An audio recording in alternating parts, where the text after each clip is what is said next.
Welcome to our new video. तो मैं doctor Ataullah और अच्छा ये आज जो है एक दूसरे बहुत कॉमन टॉपिक के बारे में बात करते हैं। आजकल आप लोगों ने सुना होगा जो हीट स्ट्रोक का, जो क्योंकि गर्मियाँ बहुत ज़्यादा है तो हीट स्ट्रोक पे आज बात करते हैं। बहुत ही कॉमन टॉपिक है और बहुत ही नेसेसरी भी, बहुत ज़रूरी टॉपिक भी है। आप लोगों ने सुना होगा अभी हज में जो हीट स्ट्रोक से जो अमवात हुई है, तो ये किस तरह हुई है। एक बंदा कहता है हीट स्ट्रोक, बहुत सारे आप लोगों ने चैनल में भी सुना होगा, अखबारों में भी सुना होगा, मीडिया पे, सोशल मीडिया पे जो भी है। अब ये होती किस तरह है, ये टेक्निकली किस तरह होती है, मतलब ये है हीट स्ट्रोक है क्या चीज़। अच्छा तो हीट स्ट्रोक, अच्छा एक मैं क्लैरिफिकेशन कर दूँ, जितनी भी वीडियोस हम अभी बना रहे हैं ये साइंटिफिक वीडियोस है, तो इसकी जो सोर्सिंग है वो साइंटिफिक सोर्सिंग है, यानी कि ये रिसर्च आर्टिकल बेस्ड वीडियोस है। ये कोई मतलब हम अपने आप से google.com से नहीं कर रहे, ठीक है ना। ये रिसर्च बेस्ड वीडियोस है, यानी कि साइंटिफिक आर्टिकल से हम एक्सट्रैक्ट करते हैं, उससे जो है वो समरी लेते हैं, क्योंकि पूरी वीडियो या पूरा आर्टिकल हम वीडियो में नहीं बयान कर सकते। उसका एक्सट्रैक्ट या जो है उसका जो समरी है वो हम बयान करके फिर आप लोगों तक पहुंचाते हैं। लेकिन अगर किसी को चाहिए तो लिंक में हम डिस्क्रिप्शन दे देंगे,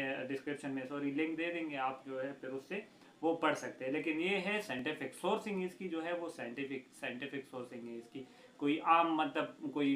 या किसी की सुनी सुनाई बातें नहीं है, या इस तरह कोई मतलब अनऑथेंटिक साइट से नहीं है, ठीक है। ये और ये एजुकेशनल पर्पजेस के लिए बार बार मैं हर वीडियो में कहता हूँ, ये आप लोगों ने खुद अप्लाई नहीं करना, ठीक है ना। आपने किसी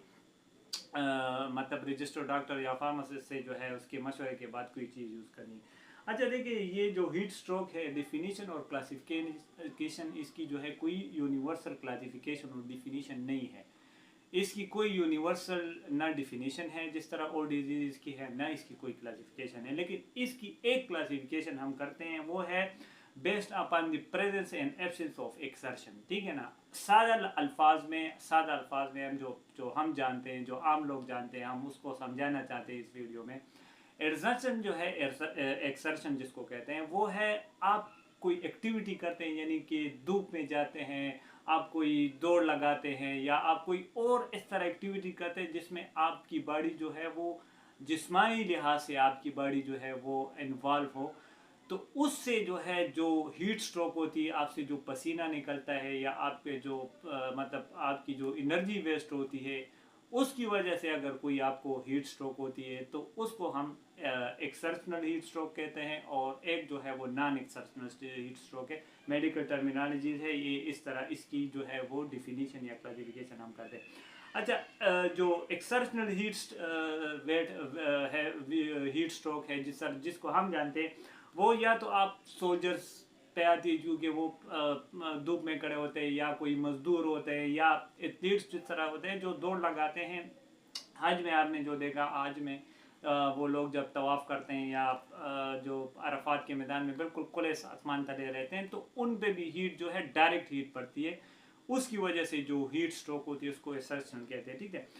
अच्छा इसमें नॉन एक्सर्शनल सिर्फ हम डिफाइन करते हैं वो किस वजह से होती है, बाकी उसको हम डिटेल में नहीं जाएंगे, क्योंकि वो आम लेमैन जो है या आम आदमी को उसकी कोई ज़रूरत नहीं है। डियाबिटीज़ से भी हो सकती है, ओबेसिटी जो है, शुगर जो इसको हम कहते हैं डियाबिटीज़, हाइपरटेंशन यानी कि हाई ब्लड प्रेशर की वजह से, हार्ट डिजीज़ की वजह से, रीनल डिजीज़, डिमेंशिया, और जो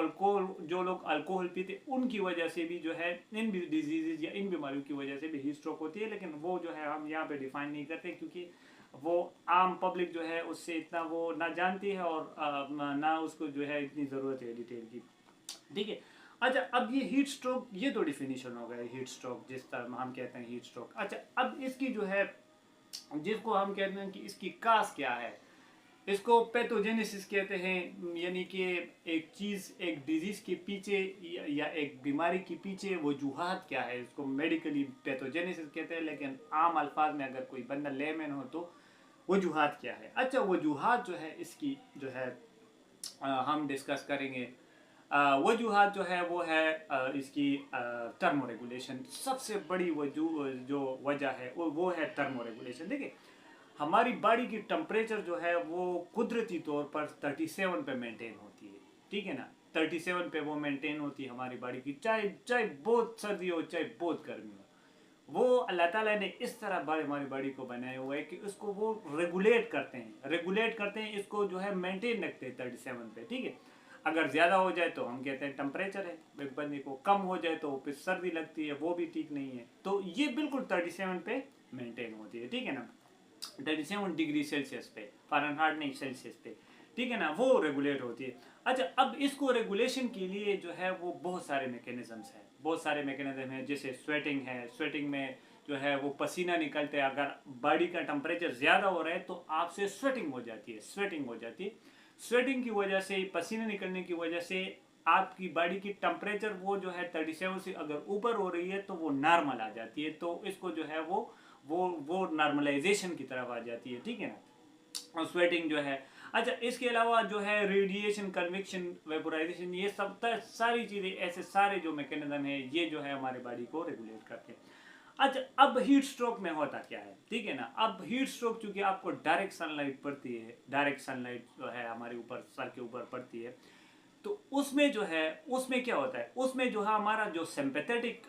नर्वस सिस्टम है, सिंपैथेटिक कुटिनियस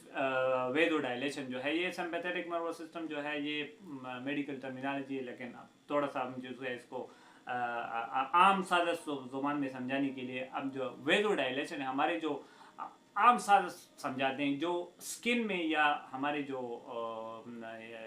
ये स्किन है, इसमें वेसल्स होते हैं, इसमें वेन्स होती है, आर्टरीज होती है, उस पर जब डायरेक्ट सन पड़ती है तो उसकी रिस्पांस की वजह से ये जो हमारे जो शरियाने हैं ये खुल जाती है। अब शरियाने खुलने की वजह से क्या होता है, जो फ्लो है, जो ब्लड फ्लो है, जो खून जाता है, तो आप लोगों ने देखा होगा अगर कोई चीज़ तंग हो तो उसमें फ्लो जो है वो प्रेशर से होती है, कोई चीज़ खुल जाए तो फ्लो उसमें कम हो जाती है। तो डायरेक्ट सनलाइट की वजह से जब फ्लो कम होता है तो बॉडी जो जो सबसे पहले जो हमें वो महसूस होता है, या इंसान, आप लोग देखते हैं बंदा अचानक गिर जाता है, तो वो किस तरह गिरता है, जब वो ब्लड फ्लो, जब जो है वो वेसल जो है वो इसका जो डायमीटर है वो ज़्यादा हो जाता है, ब्लड फ्लो ब्रेन तक नहीं पहुंचती। जब ब्लड फ्लो ब्रेन तक नहीं पहुंचती तो ब्रेन अपना काम नहीं कर सकता, वो जो है यानी उसको डैमेज हो जाता है, तो इंसान जो है वो डायरेक्ट जो है वो ज़मीन की तरफ जो है वो गिरता है। इसको जो है हम जो है हीट एग्जॉर्शन या क्रैम्प्स, ये हीट एग्जॉर्शन, और ये इसको कहते हैं, ठीक है।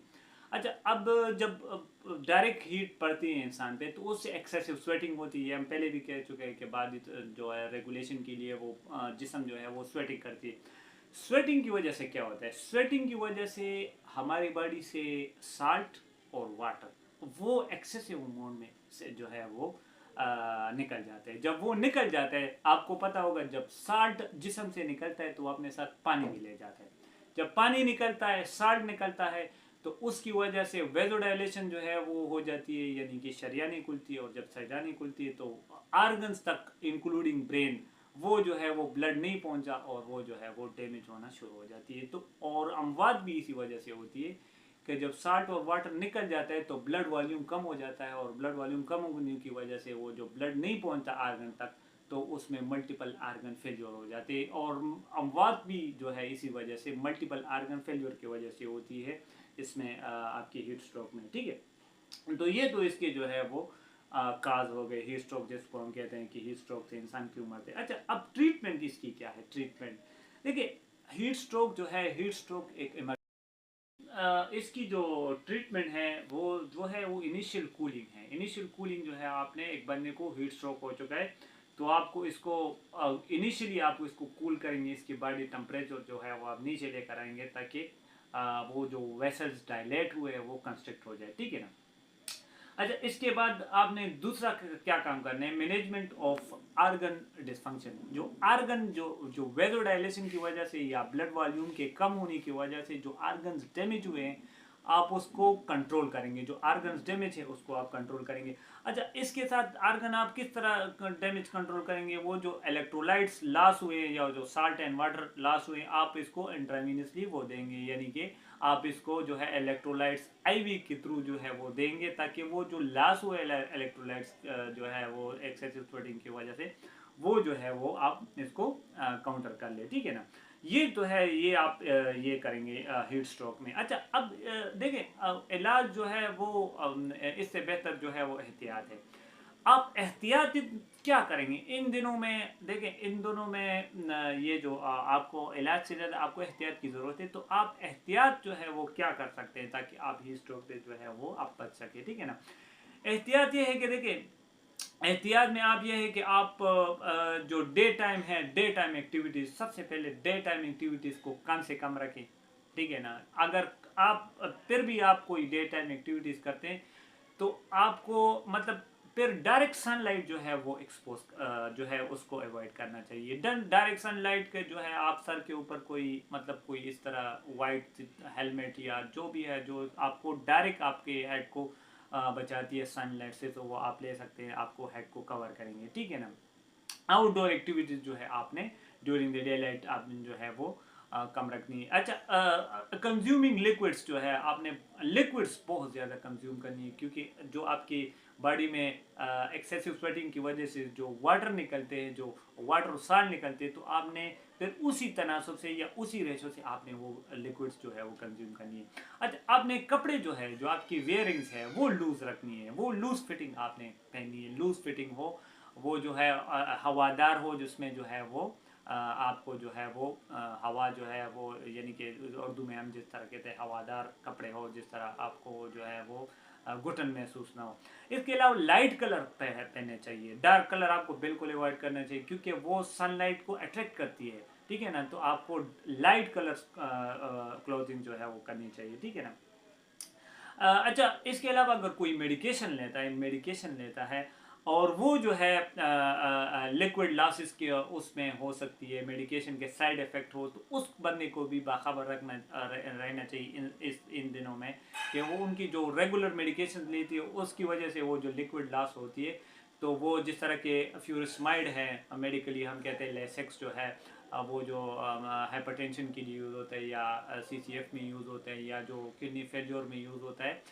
फ्यूरोसमाइड, वो चूँकि एक्सेसिव फ्लूइड जो है बॉडी से निकालती है, तो उन पेशेंट्स को जो रेगुलरली फ्यूरोसमाइड लेते हैं या इस तरह और मेडिकेशन हैं, तो उनको भी जो है बी अवेयर होना चाहिए, क्योंकि वो इसकी वजह से भी लिक्विड लॉस होती है और फिर हीट स्ट्रोक में वो जो है पोटेंशिएट कर सकती है हीट स्ट्रोक, ठीक है ना। अच्छा, इसके अलावा वो मेडिकेशन जो कि हार्ट रेट डिक्रीज करती है, उन पेशेंट्स को भी जो है वो एहतियात करना चाहिए, ठीक है ना। अच्छा, इसके अलावा जो आप अगर सफ़र कर रहे हो किसी जगह पर धूप में, तो आपको जो इम्पेयर्ड पर्सन हो या एल्डरली हो या बच्चों, उनको गाड़ी में नहीं छोड़ना चाहिए इस तरह, मतलब धूप में और आप चले जाए, और मतलब इस तरह आपको इनको अनअटेंडेड नहीं छोड़ना चाहिए, क्योंकि इस तरह स्ट्रोक हो जाते हैं, इंसान को पता भी नहीं चलता, उनको जो है वो कंडीशंस हो जाती है, 8 घंटे में जो हो जाती है, तो आपने इन चीज़ों का भी ख्याल रखना है, ठीक है ना। अच्छा, ये सारी बातें जो है वो फॉर एजुकेशन पर्पज है, अभी मैं कह रहा हूँ, ठीक है, दोबारा तो आपने जो है ये वीडियो जो है देखनी है, और इन चीज़ों पे जो है आप लोगों ने आगे जाकर इनको उनको पहुंचानी है और इन पे अमल करना है, ताकि आपको जो है वो आप आजकल जो हीट स्ट्रोक की वेव पाकिस्तान में चली, बल्कि पूरी दुनिया में चल रही, यूरोप में, अमेरिका में, अभी आप लोगों ने देखा हो हज के मौके पर UAE में, तो आप जो है इन चीज़ों से बाखबर रहें, और आप जो है अगर आपके साथ खुदा न खास्ता ये चीज़ें हो रही, तो आपको इनका पता हो और आप जो है आपके पास इनकी नॉलेज हो। आपका बहुत बहुत शुक्रिया आपके टाइम का, थैंक यू वेरी मच।